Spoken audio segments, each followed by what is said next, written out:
네, 안녕하세요. 디퓨전 오토인코더 Toward Meaningful and Decodable Representation 논문 발표 시작하겠습니다. 해당 논문은 2022년 10일 PR 오럴로 업색되었습니다. 백그라운드 먼저 설명드리겠습니다. 이게 좌측은 디퓨전 프로바빌리스티 모델이고 노이즈 이미지를 취해서 이것의 노이즈를 예측함으로써 학습을 진행합니다. 이게 우측은 디노이징 디퓨전 임플리시트 모델입니다. 그래서 X0가 추가적으로 사용되는 것을 확인할 수 있는데, 그래서 X0가 들어감으로써 논마르코비안이 됩니다. 그리고 제너러티브 프로세스에서 X0부터 XT-로 샘플링하게 되는데, 여기서 오른쪽에 시그마를 0으로 세팅함으로써 이 식이 디터미니스틱하게 되고, 따라서 샘플은 레이턴트 베리어블로부터 픽스드 프로시저를 통해서 생성되게 됩니다. 학습은 DDPM과 동일하게 진행이 되는데, DDPM과의 차이점은 샘플링 방법에서만 차이가 있다고 했습니다. DDIM에서 DDPM보다 더 질 좋은 샘플을 생성할 수 있고, 많은 샘플을 필요로 하는 DDPM보다 훨씬 효율적이라고 이야기를 했습니다. 여기서 DDIM에서 레이턴트 베리어블은 하이 레벨 시멘틱스를 가지지 못합니다. 그래서 오른쪽 그림을 보게 되면은 위에가 DDIM의 인터폴레이션 결과인데 스무트하지 않은 것을 볼 수 있고, 이미지를 보면은 각 사람의 아이덴티티를 전혀 닮지 않는 것 또한 확인할 수 있습니다. 따라서 리프레젠테이션 러닝에 대해서 디퓨전 프로바빌리스틱 모델을 사용하고 시메트컬리 리치 레이턴트 스페이스를 학습하고자 합니다. 디퓨전 오토인코더 설명드리겠습니다. 디퓨전 오토인코더의 전체적인 그림은 다음과 같습니다. 미닝풀 레이턴트 코드를 목적으로 컨디셔널 DDIM 이미지 디코더와 시멘틱 인코더를 설계했습니다. 컨디셔널 DDAM 디코더는 추가적으로 레이턴트 베리어블 시멘틱에 기반을 하게 됩니다.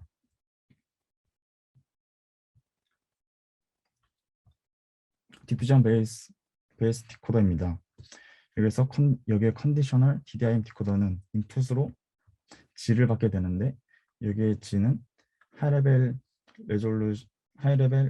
시멘틱 서브 코드인 G 시멘틱과 로레벨 스토캐스틱 서브 코드인 XBT로 구성되어 있습니다.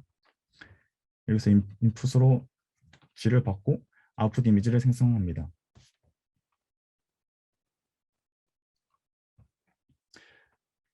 리버스 프로세스와 X0를 예측하는 수식을 봤을 때 이전의 DDPM이나 DDM과 크게 다르지 않고, 다른 점으로는 여기에 G 시멘틱 텀이 추가된 것이 차이점으로 볼 수 있습니다.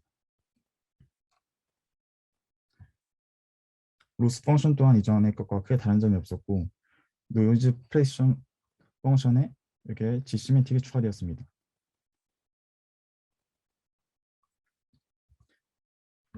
이번에 빨갛게 표시된 부분으로 이전과 다르게 추가적인 러너블 인코더가 있습니다.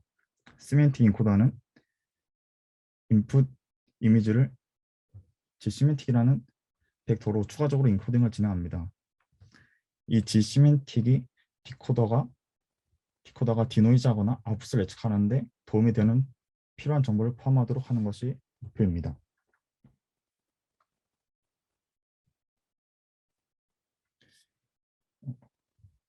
컨디셔널 DDIM은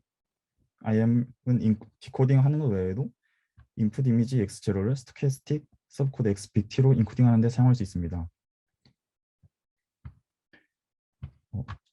배수식은 DDIM의 디터미니스틱 제너러티브 프로세스의 리버스이고, 이거를 함으로써 스토캐스틱 서브코드 XBT를 인코딩합니다. 저자는 이 과정을 스토캐스틱 인코더로 생각할 수도 있다고 했는데, 이 G시멘틱이 스토캐스틱 디테일을 컴프레스하기에는 부족한 캐패시티를 가지고 있는데, 이 XBT가 G시멘틱을 하고 정보만을 인코딩하도록 인커리지 되기 때문이라고 하였습니다. 레이턴트 DDIM입니다. 디코더를 디시멘틱에 컨디션 시킴으로써 디퓨전 오토인코더는 더 이상 제너러티브 모델이 아니게 됩니다. 따라서 제한한 오토인코더로부터 샘플링을 하기 위해서 레이턴트 디스트리뷰션에서 시멘틱을 샘플링하기 위한 추가적인 메커니즘이 필요합니다.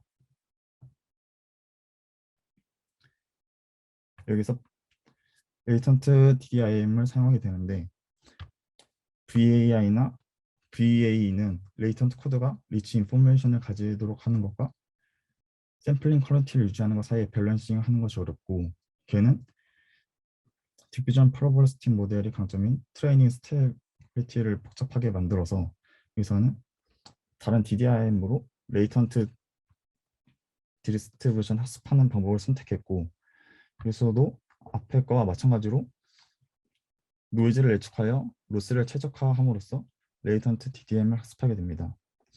그리고 여기서 로스에서 L1 로스를 사용하는데 임피컬리 L2 로스보다 좋다고 했습니다. 학습은 처음에 시멘틱 인코더와 이미지 디코더를 컨버전 될 때까지 학습을 진행합니다. 그러고 나서 레이턴트 DDIM을 학습시키는데 이때 시멘틱 인코더는 고정시킨 채로 진행을 합니다. 실험 결과를 말씀드리겠습니다. 백 컴패리전을 위해서 이전에 디퓨전 모델 스핏 게인스 온 이미지 신테시스의 개선된 아키텍처를 베이스로 DDIM을 리임플리멘테이션을 진행했습니다.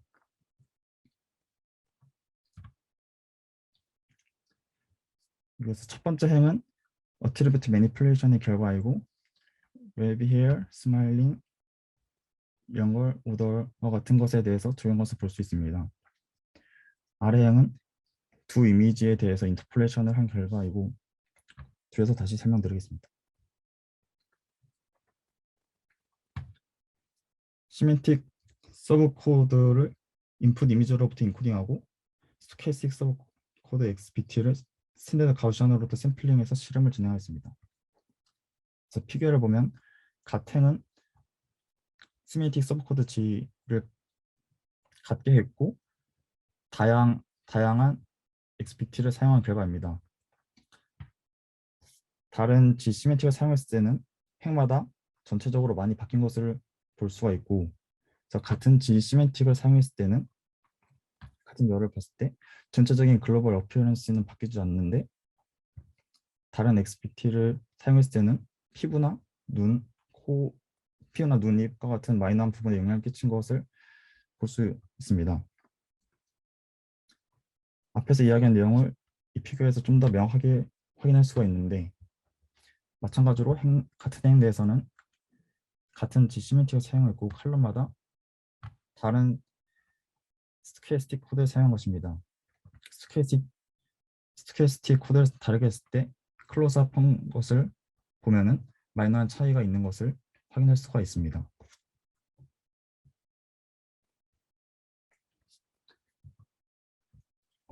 여기서는 인터폴레이션한 결과입니다. 인터폴레이션은 두 인풋 이미지를 각각 G시멘틱과 XT로 인코딩한 후에 G시멘틱은 리니어 인터폴레이션을 하고 그리고 XT는 스페리컬 리니어 인터폴레이션을 하고 나서 G를 다시 인코딩한 결과입니다. 앞서 봤었는데 DDIM의 결과를 비교했을 때는 DDIM의 결과는 논스무트 트랜지션을 보여주고 있는 반면 디퓨전 오토인코더의 결과는 점차 변하는 것을 확인할 수가 있습니다. 그리고 첫 번째와 두 번째는 스타일 겐의 결과인데 둘 다 스무트한 것을 볼 수 있습니다. 하지만 결과를 보게 되면 스타일 겐의 경우에는 인풋 이미지와 결과가 비슷하지 않은데 디퓨전 오토인코더나 DDIM에 보면 인풋 이미지와 거의 비슷한 것을 확인할 수가 있습니다. 그리고 오른쪽에서 PPL 퍼셉츄얼 패드 랭크를 구해서 비교했는데 PL은 스타일겐에서 도입된 것으로 인터폴레이션의 스무트니스를 정량화한 것으로 수식은 다음과 같습니다. 그래서 결과를 여기서 DDIM만이랑 비교를 했을 때 DDIM보다 훨씬 좋은 것을 볼 수 있고 스타일겐의 결과가 없는 것을 보아 해당 스타일겐보다는 수치가 좋지 않나 생각해 봤습니다. 어트리뷰트 매니플레이션의 결과입니다. 매니플레이션은 타겟 어트리뷰트 이미지의 네거티브나 포지티브의 레이턴트 코드에서 리니어 클래시파이어를 학습시키고 나서 리니어 클래시파이어의 웨이트에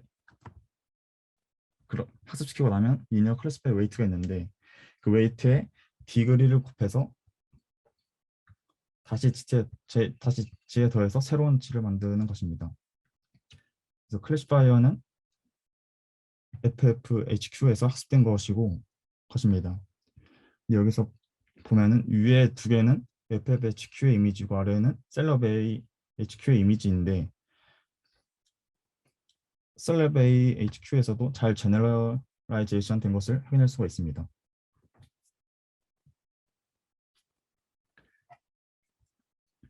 그리고 매니플레이트 된 것과 파지티브 대화할 경우에는 리얼 파지티브 이미지와 하고 그 네거티브 대화한 경우에는 리얼 네거티브 이미지와의 FID를 측정한 것입니다. 수치가 작으면 좋은 것이고 그래서 스타일겐과 비교를 했을 때 대부분의 경우에서 더 좋은 결과를 내는 것을 확인할 수가 있습니다. 아래는 인풋과 매니플레이트 된 것 사이의 코사인 시뮬러티를 측정한 결과입니다. 그래서 코사인 시뮬러티가 클수록 좋은데 이유는 매니플레이션을 적용할 때 백그라운드와 같이 유지되어야 하는 것이 있는데 여기서 인풋의 아이덴티티를 잘 보존하기 때문에 높은 것이 좋은 것으로 볼 수 있습니다.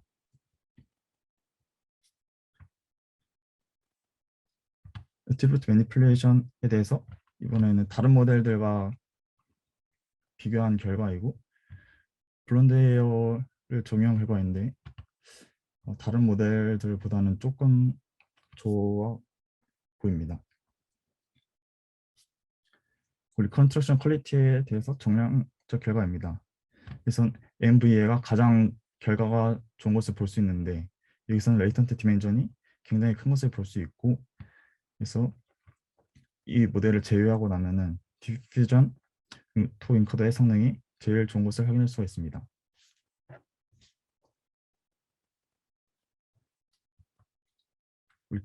리컨스트럭션 퀄리티의 evaluation 스터디입니다. XT를 인코딩 없이 했을 때 성능이 감소하는 것을 볼 수가 있으며 레이턴트 디멘전이 더 클수록 더 좋은 결과를 내는 것을 확인할 수가 있었습니다.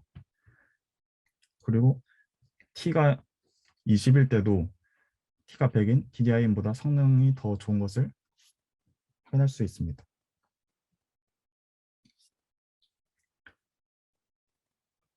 시멘틱 인포메이션과 함께 컨디셔닝 디노이징 프로세스를 했을 때 이점 중 하나는 빠른 제너레이션입니다.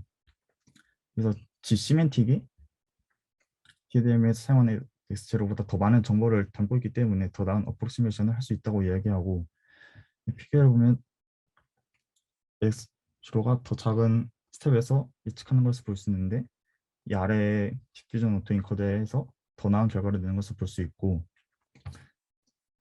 표를 봤을 때도 더 좋은 결과를 내는 것을 확인할 수가 있습니다.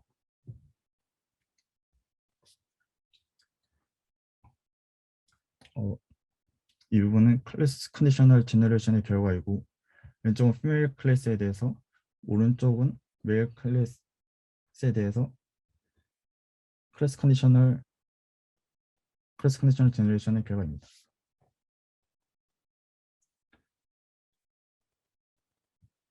이번에는 언컨디셔널 샘플링 결과인데 그래서 디퓨전 인코더를 왼쪽에는 FLHQ에 대해서 학습했고 오른쪽에는 웰슨 홀스에서 학습했을 때의 결과입니다. 어, 여기서는 컨디셔널 샘플링이기 때문에 G시멘틱과 XBT를 둘 다 샘플링해서 진행했습니다. 혹시 질문 있으실까요?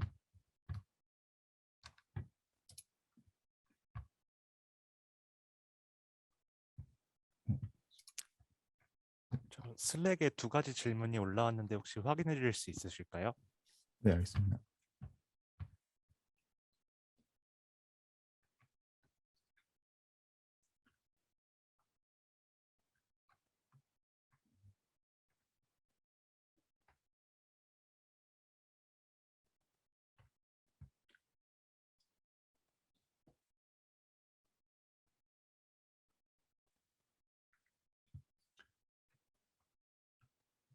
여기서 시메틱 인코더는 프리트레인 모델을 사용하지 않고 여기서 시메틱 인코더와 컨디셔널 DDIM을 같이 이 로스 펑션을 통해서 학습을 진행했고 그리고 여기서 스토캐스틱 인코더는 학습을 시키지 않고 진행했습니다.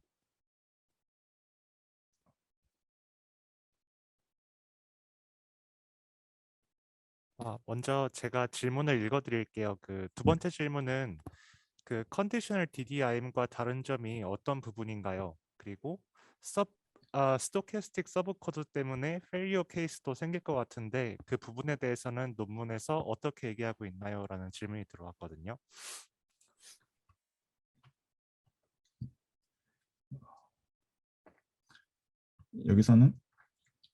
여기서는 G시멘틱에 대해서 추가적으로 컨디션하는 부분이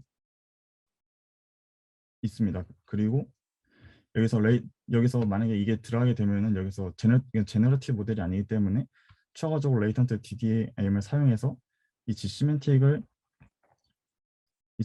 디스트리뷰션에 대해서 학습을 해서 이것을 샘플링하는 레이턴트 DDIM이 있고 DDIM이 그래서 있습니다.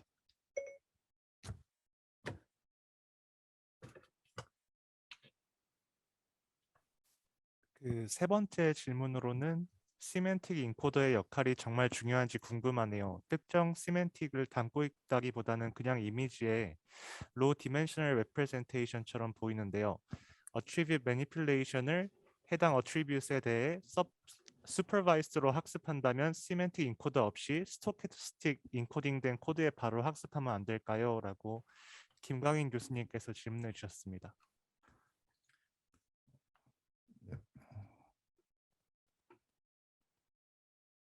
여기서도 어트리뷰트 매니플레이션을 진행할 때 여기서 이런 어트리뷰트가 있는데 뭐 네거티브가일 수도 있고 뭐 여기서 뭐 파지티브일 수가 있는데 이거에 대해서 리니어 클래시피케이션을 진행합니다. 그리고 리니어 클래시피케이션을 진행하고 그리고 해당 웨이트를 이용해서 그것을 더하거나 뭐 뺨으로써 어트리뷰트 매니플레이션이 진행이 되고 있습니다.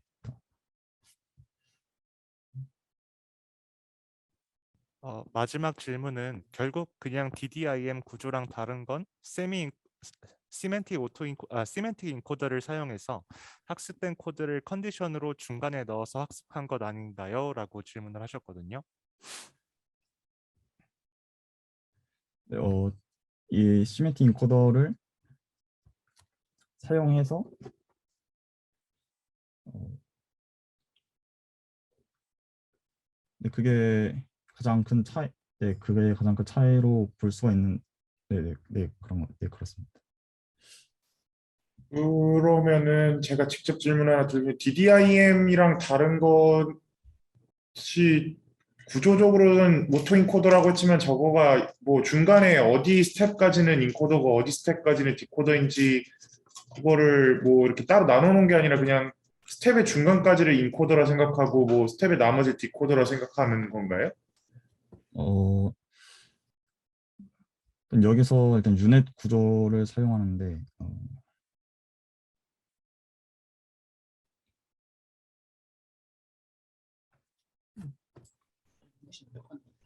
네, 그러니까 저 스토캐스틱 인코더라고 스토캐스틱을 붙인 거의 의미가 뭔지 잘 모르겠는데 그게 그냥 제가 이해하기로는 스텝의 일부까지는 그냥 인코더라고 하고 그 저기 시멘틱 리프레젠테이션을 넣는 부분까지는 그러면은 인코더나 뭐 거기를 기준으로 나머지 이미지로 가는 부분은 디코더고 뭐 이렇게 생각을 해야 되는 건가요?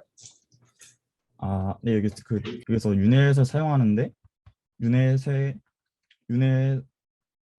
뭐 스토캐스틱 인코더와 디코더로 나눈다고 생각하면은 그래서 이미지를 제너레이션 할 때는 그래서 G시멘틱과 XT를 그래서 그냥 전체 유넷의 인풋으로 넣어서 이미지를 제너럴라이제이션 할 수가 있고 유넷이라고 지금 말씀하시면 마치 XT가 들어가서 한 번에 그냥 그냥 유넷으로 이미지로 딱 바로 한 스텝으로 가는 것처럼 얘기가 되는 것 같은데 그게 맞는 건가요 지금?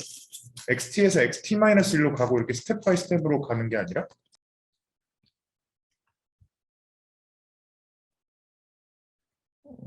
네, 스텝 바이로 스텝으로 가는 게 맞습니다.